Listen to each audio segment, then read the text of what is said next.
खबर है, बड़ी खबर मैं एक बार बता दूं, ईडी की रिमांड कॉपी में बड़ा खुलासा हुआ है। वो क्या हुआ है? घोटाले में हेमंत सोरेन सीधे शामिल हैं, ये ईडी ने कोर्ट में कहा है। रिमांड कॉपी में क्या लिखा है वो आपको बता रही हूं। जमीन घोटाले में सोरेन शामिल हैं, भानु प्रताप से सोरेन का लिंक है। Revenue sub inspector Bhanu Pratap पर ईडी ने लैंड रिकॉर्ड में फर्जीवाड़े का आरोप लगाया और उनका सीधा कनेक्शन हेमंत सोरेन से है। ये मैं रिमांड कॉपी की बात बता रही हूं जो कोर्ट में प्रेजेंट की गई है। ईडी ने भानु प्रताप से 11 ट्रंक प्रॉपर्टी डॉक्यूमेंट सीज किए। 11 ट्रंक प्रॉपर्टी डॉक्यूमेंट्स। अब आप सोचिए ये सब प्रॉपर्टी डॉक्यूमेंट्स, 11 ट्रंक डॉक्यूमेंट्स क्या कर रहे हैं, इनमें कौन कौन सी प्रॉपर्टीज हैं। और ईडी का आरोप है कि अपनी पद का फायदा उठाकर भानु प्रताप ने जमीन के दस्तावेजों में गड़बड़ी की, जिसमें सीएम हेमंत सोरेन शामिल हैं। अब ये जो खबर मैं आपको बता रही हूं, क्या हेमंत सोरेन को 1 दिन की रिमांड दी गई, पर क्या यह मामला उनके लिए खिंच सकता है? और मैं उन सियासी घटनाक्रम पर बात कर रही हूं जो इस वक्त वहां चल रहे हैं। एक बार मैं जरा धीरज जी के पास चली जाऊं क्योंकि वो बोल नहीं पाए थे। धीरज जी जरा बताइए, रिमांड कॉपी की मैंने आपको खबर बताई, सीधे लिंक हेमंत सोरेन से जुड़ता हुआ ईडी ने एस्टैब्लिश किया है। यह मुश्किलें और बढ़ाएगा हेमंत सोरेन के लिए।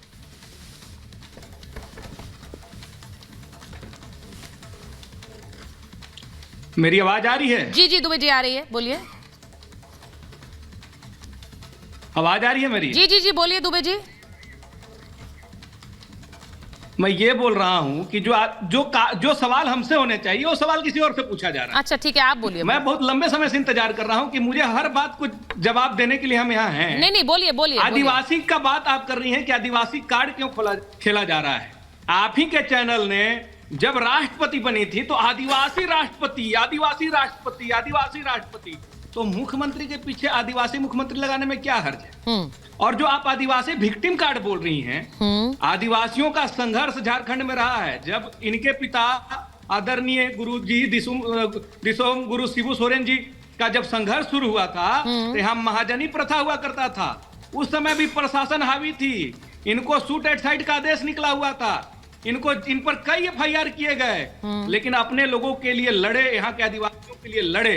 और उस समय भी इनको दबाए जाने का कोशिश किया गया, इनको परेशान करने का कोशिश किया गया, इनको तो यहाँ तक कि गोली मारने का आदेश दे दिया गया। लेकिन झारखंड के लोग जिद्दी प्रवृत्ति के होते हैं, ये ऐसे डर, ऐसे भभकी, ऐसे प्रताड़ना बहुत देखे हैं, लेकिन ये कब तक चलेगा?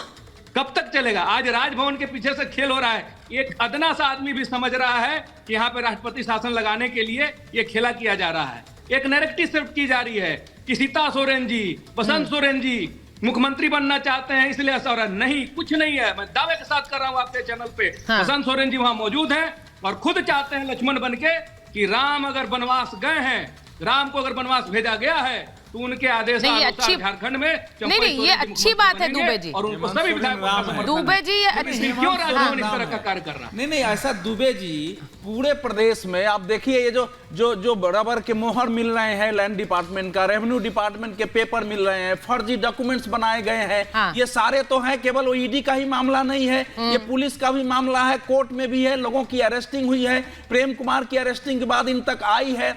तो शिबू सोरेन तो एक क्रांतिकारी थे अपने समय में, उसमें तो कहीं कोई डाउट ही नहीं उन्हें लड़ा है। अब उस घटना से इस भ्रष्टाचार की तुलना करके इसको एसटी का बना देना, आखिर एसटी अगर कोई दूसरा मुख्यमंत्री होता वो भी अंदर जाता।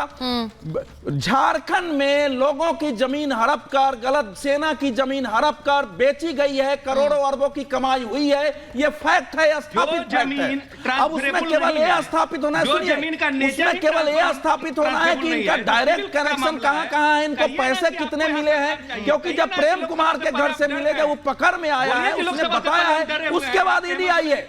नहीं सुनिए, ईडी आई है और इनका सरकार गिराने की थी। अरे पिछले साल भी सर 2022 में भी वो जो पत्थर खनन में भी तो पूछताछ हुई थी, उसमें कहां अरेस्टिंग हुई है? छापा मारना है तो इसी झारखंड में। अच्छा मैं एक बार इससे नहीं चलेगा। भ्रष्टाचार हुआ है, मुख्यमंत्री के रहते भ्रष्टाचार हुआ है, मुख्यमंत्री के कार्यालय के पर दुबे जी ये फैक्ट है, आर्मी की जमीन हड़पी गई, उसको बेचा गया, ये एक फैक्ट है, ये एस्टैब्लिश्ड फैक्ट है। अगर ईडी ये तथ्य कनेक्ट करके रख सकती है, आप कह रहे हैं ये फर्जी है। अगर ईडी ये तथ्य कनेक्ट करके रखती है कि सीधे हेमंत सोरेन से लिंक्ड है ये घोटाला, तो ये मुश्किल खड़ी होगी। उनको भी तथ्य तथ्य रखने पड़ेंगे। मैं एक बार जरा इसके सियासी फ्रेम किया गया। मैं एक बार, आप कह रहे हैं फ्रेम किया गया, ठीक है, आप कह रहे हैं फ्रेम किया गया, लेकिन अगर ईडी तथ्य रखती है कोर्ट में तो कोर्ट जांचेगा कि उसमें कोई फैक्ट है कि नहीं। जैसा भाटी जी ने कहा कि केसेस में आजम खां को जिसमें रिलीज मिली वहां केस नहीं था उनके खिलाफ, तो कोर्ट पर तो भरोसा रखिए कि वो इस पूरे मामले में जांच करेगा, अगर उसे तथ्य नहीं मिलेंगे तो जाने देगा। ये भी तो आप मानेंगे या नहीं मानेंगे? ईडी ने अगर फर्जी केस बना दिया, आप कह रहे हैं, मान लिया फर्जी केस है, तो फिर कोर्ट भी तो कुछ देखेगा या नहीं देखेगा? मैं आपके पास आ रही हूं एक बार, के शर्मा जी, ये कहा जा रहा है, मैं आपसे सवाल पूछ रही हूं, कहा जा रहा है कि आदिवासी वोटर झारखंड का आपसे छिटक ना जाए, इसलिए आप सीधे तौर पर सरकार बनाने की कोशिश नहीं कर रहे हैं। आप नहीं चाह रहे हैं कि सीधे बीजेपी दिखे वहां सरकार बनाती हुई, इसलिए आप लोग भी चाहते हैं वहां राष्ट्रपति शासन लग जाए। शर्मा जी। नहीं, मैं पहले एक जवाब देता हूं जी, पहले एक 2-3 जवाब देता हूं। हाँ, मैं कह रहा हूं 7 बार रिमाइंडर भेजा। आप इतने दूध के धुले थे तो आप कोर्ट चले जाते, कोर्ट जाकर जमानत, पहले तो अग्रिम जमानत की भी वो है, आप तथ्य रख देते कि साहब मेरे साथ गलत हो रहा है, ये देखिए मेरे जो अग्रिम जमानत दीजिए। आप 7 बार क्यों नहीं गए? आप वेट क्यों करते रहे? आपने कोर्ट का सहारा क्यों नहीं लिया? दूसरी बात, सुचेता जी, एक मुख्यमंत्री अपने शासनकाल में रहते हुए अपने ही आदेश पे एक क्या कोई खदान लीज पर ले सकता है? अभी ये सब केसेस आने वाले हैं, सब आपको सामने दिखेंगे, बहुत सारी चीजें, कि एक तरह का घोटाला नहीं है, कई घोटाले सामने आएंगे। दूसरी बात, आपने कहा कि हमें आदिवासी वोटर्स, देखिए सबसे ज्यादा आदिवासी सांसद, सबसे ज्यादा आदिवासी विधायक भारतीय जनता पार्टी के पास है। अभी बगल छत्तीसगढ़ आपने देखा चुनाव, सबसे ज्यादा सीट हम कितना, 32 में से 28 सीट जीते हैं आदिवासी सीटें। तो आप ये मत समझिए कि आदिवासी वोटों का समर्थन, आदिवासी वोटों का हमारे साथ सबसे ज्यादा जुड़ाव है।